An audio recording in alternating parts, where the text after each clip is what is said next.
Hey y'all, this is Lucretia here from Burning Up the Roads. I hope that you're having a great day out there. This is a video to help you get to know me a little bit better. Richard and I thought that it might be nice to have independent videos so that we can kind of talk about ourselves a little bit and what brought us to the point of wanting to do this nomad life. And I think for me, it's rooted in a couple of things. I had no idea y'all existed up until about 6 months ago. And when I was recovering from my first knee replacement, I started flipping through the channels and looking for different things, just bored to death. And I found Bob Wells. And Bob Wells is my hero amongst a few others of you. He's a hero to me because he explains this very plainly for someone like me. I'm sorry that the camera is kind of wobbling a little bit. And so, yeah, I was just bored. And secondly, I was looking for something different because, as I stated in, I believe in our first video, was that we will be moving from here within a year. This house belongs to my father, and he's now in a nursing home out of absolute necessity since he is paralyzed and has to be moved with a lift, and nobody here can take care of those needs. So we were looking at other alternatives to start with, and then this popped up, and I thought, wow, where have you been my whole life, or at least a chunk of my life? So I started looking deeper and watching you people that I saw on his channel, and from there I connected with some other people who I didn't necessarily see on his channel, and boom, before you know it, I'm like, oh my God, I've got to do this because, number one, I think I've already said, also, it looks real exciting. I know that this is not an easy way to live, but given some alternatives, I think it's the best alternative for Richard and I. And so just life is changing, and I'm excited and I'm scared for the changes. However, this gives me a sense of something to look forward to. You know, I'm looking forward to this. And I have always liked the thought of travel, not been able to do it. And so this is that opportunity. The other piece is that I am disabled. I've been disabled for about 5 years. A couple of reasons. I have a spine that is crumbling as we speak. I've had 10 back surgeries. 2 were pretty catastrophic surgeries. The last one was almost a year ago, a little over a year ago. And I just saw my neurosurgeon a few weeks back for my year checkup, and he said, I will see you again down the road. So it's didn't fully fuse yet, and it's just the way it works. It's a process, and it takes a long time.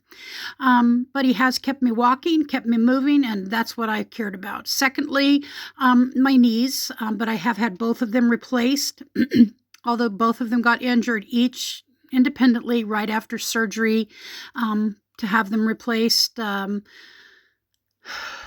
very interactive with the big dogs in my life, and one accidentally hit my knee, and then I also, because I tried to get up just by pushing myself up with my legs too early, without a push from my arms, that injured the other leg. So yeah, I've got some recovery. That in of itself takes about 6 months, and so I'm working on that, but they will recover. I am mobile. Occasionally I have to use my walker still, but only if I'm going to be walking any long distance.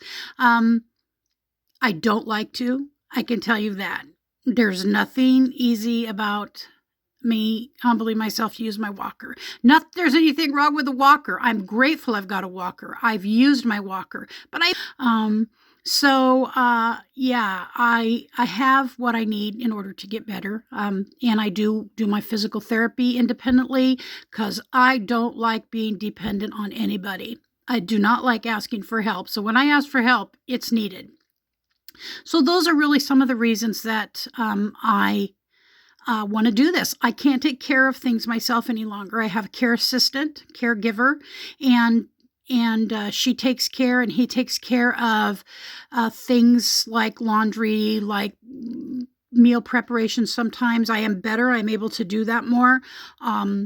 Mopping, like right now, the big dogs here. We're here this weekend, and for a day, and things are a mess.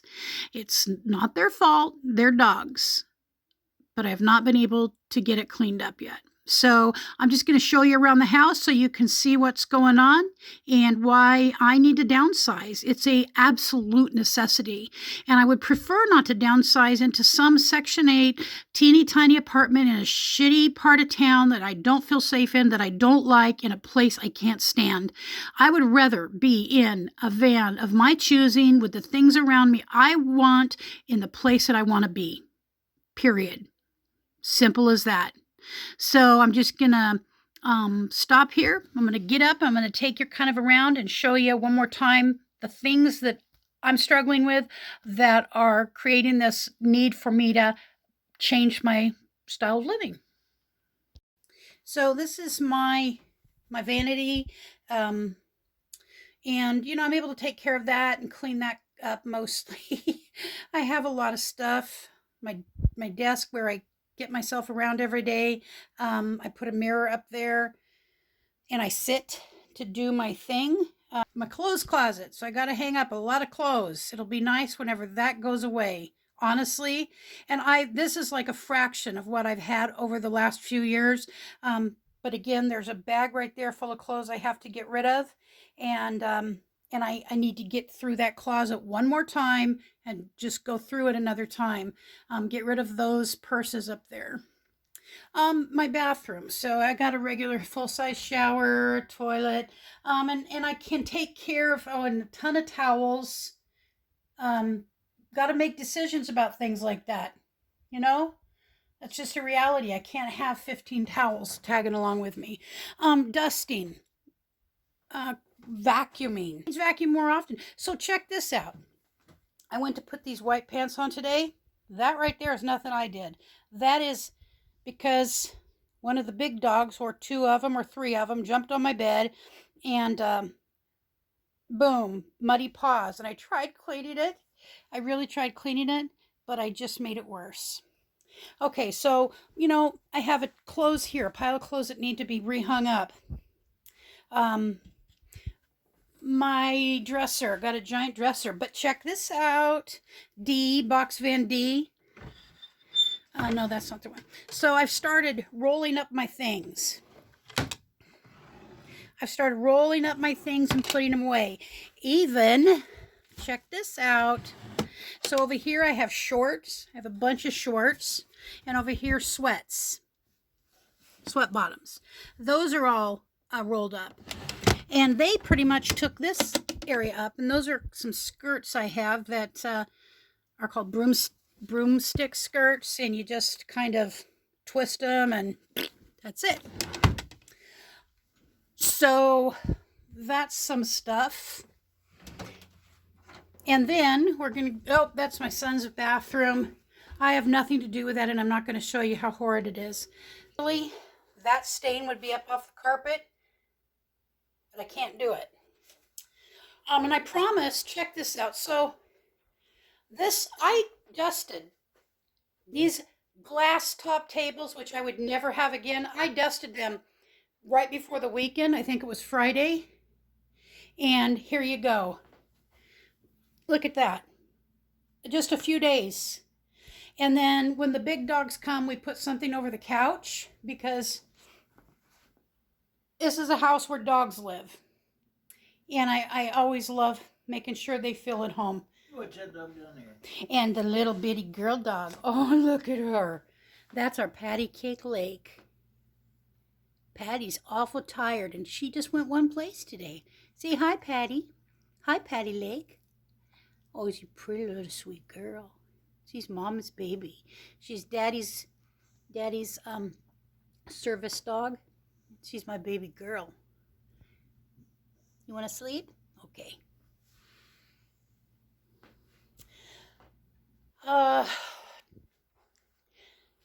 Here's a good example.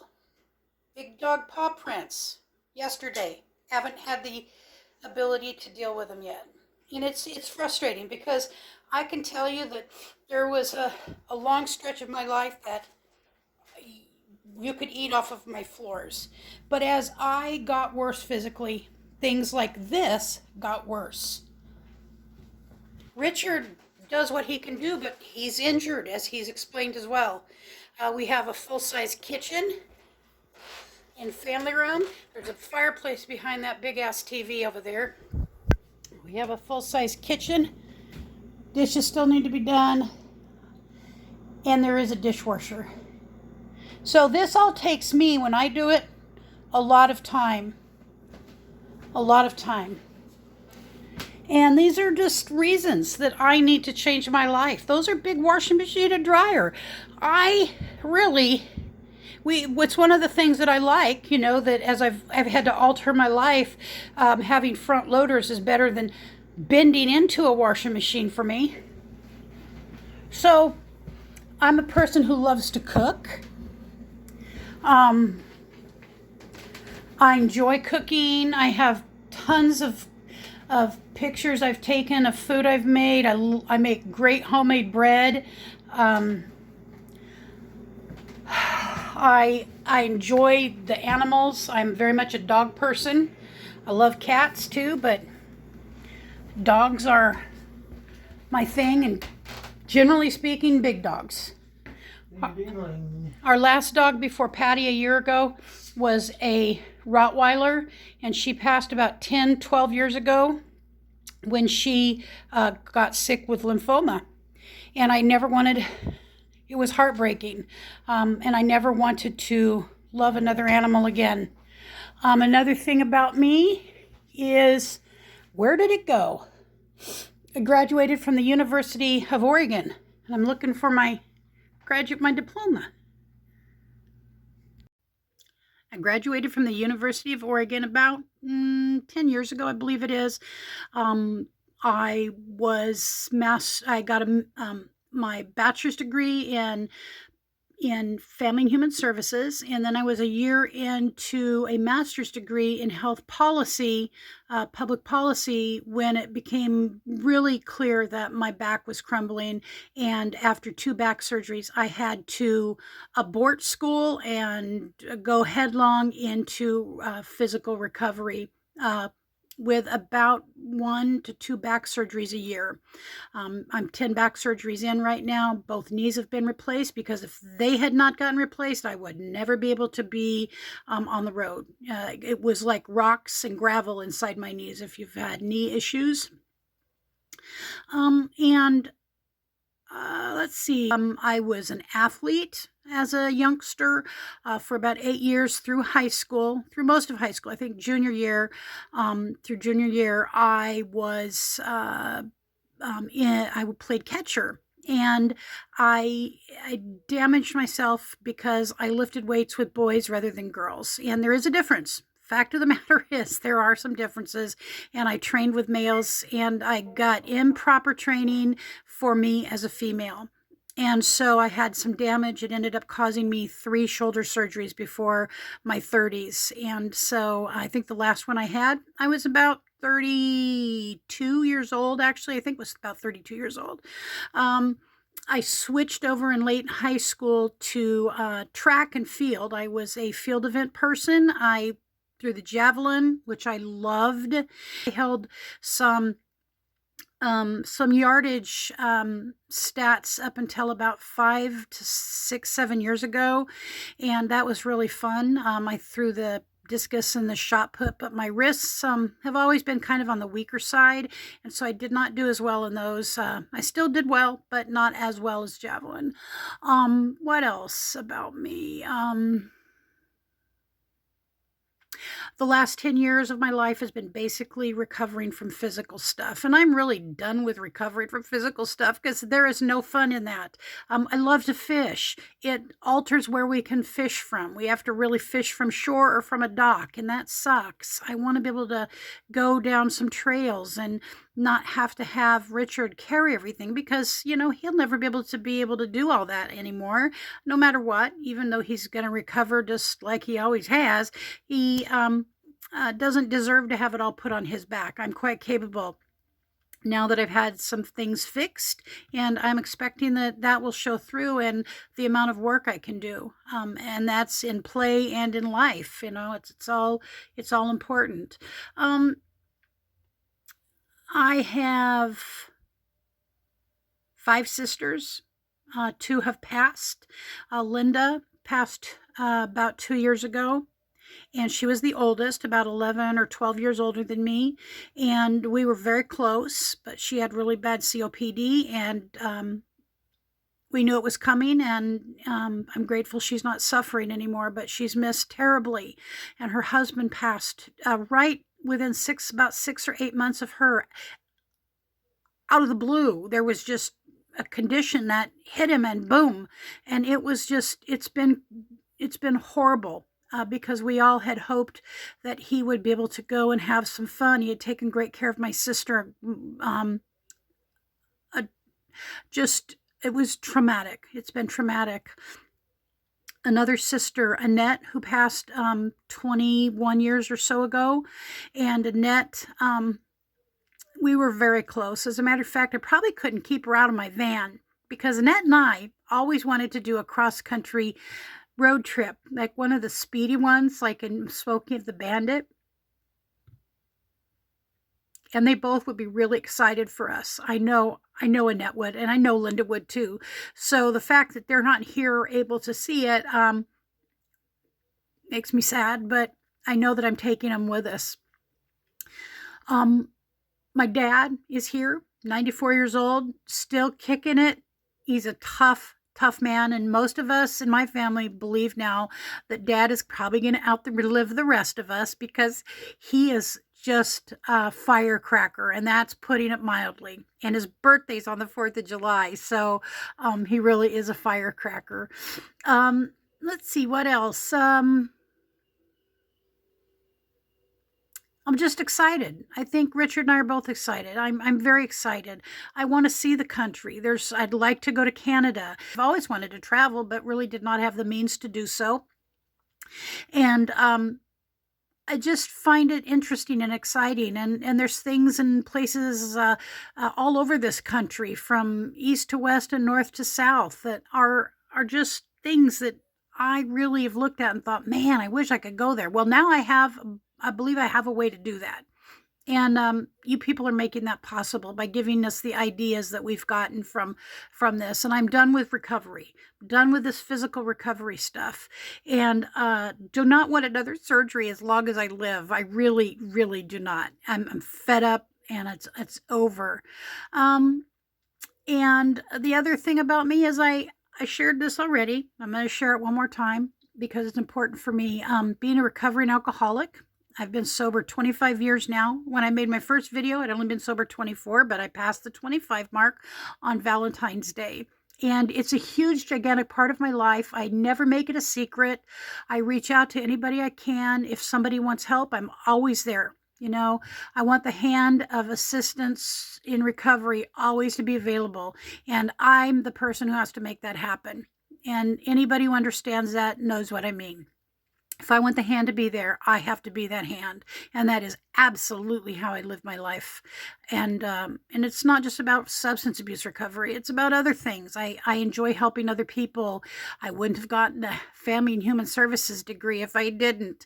I've worked in all kinds of helping jobs, and I'm just excited to get out there, be a part of the community, the excitement, the different things that everybody gets to do. I believe we have a lot to offer the nomad community, and I believe the nomad community has a lot to offer us. You have so far. You've given us an opportunity to do something that we never thought possible. So I'm grateful you're there. I'm excited to meet you guys, and thank you so much, and I wish you a blessed and safe travels.